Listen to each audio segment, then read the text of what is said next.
Let's speak live to the Executive Director of the Henry Jackson Institute, Dr. Alan Mendoza. You're live on LBC News. Good to have you on. Good afternoon. Hello, good afternoon. How will this trip be marked as a success? There's certainly a lot going on.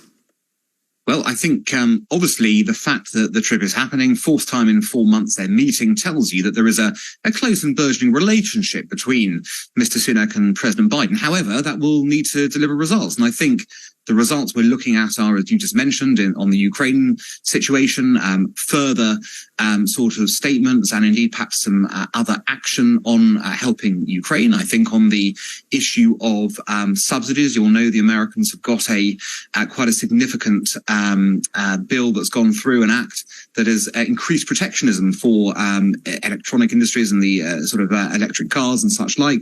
Well, Mr. Sunak's trying to get a deal for British manufacturers to be able to get a bit of the action on the US as well. So he'll want to come home with something there. And crucially, on the AI front, there's going to be obviously this attempt by the UK to establish itself as, if you like, the AI regulatory superpower. And I think he'll want to get American buy-in for that. So those are sort of three things I think to look out for. And then, of course, there's also potentially Ben Wallace as NATO Secretary General, which might crop up as an aside as well.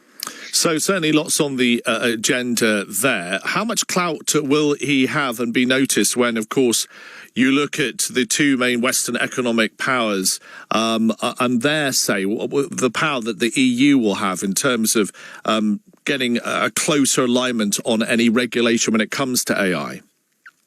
Well, I think what, of course, Mr. Sunak is trying to do is put Britain's expertise itself. We do have a very effective, AI sector ourselves. And what he would like to do is say, look, as always, Britain sits in between the EU and the US. The EU approach appears to be very regulatory right now.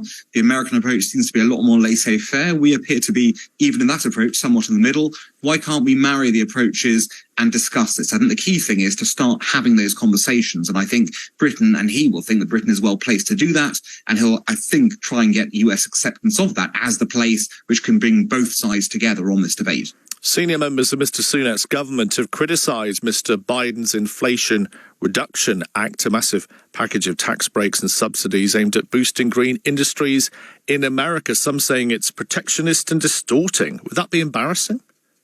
Well, it is protectionist, and we know that's happening. We know that the US has been very good at obviously looking after its own industries within the framework of what the bill is supposed to do and the act is supposed to do. But of course, what he's trying to do is to say, look, the effects of this are a distortion on free trade. You must know this, President Biden. Your allies need some help. So give us a break here. And I think he's obviously trying to get the critical minerals approach together. There'll be a deal struck so that, as I was saying at the start, British car manufacturers will be able to access the green tech market in the US and take advantage of the tax breaks that are being offered. It's not all work. He'll be heading to a Washington Nationals baseball match, although I understand he will not be throwing the ceremonial first pitch, and lots of journalists are wondering why. Well, I think he's answered that by quite rightly saying he's a cricket fan rather than a baseball fan, and it would probably be a distortion of the game for him to make that first pitch. But I'm sure he would quite happily offer to bowl the first ball should the Americans wish to put on a cricket match in his honour. How good will it be in terms of business relations? I know that he will be addressing the Business Roundtable Forum of leading CEOs tomorrow.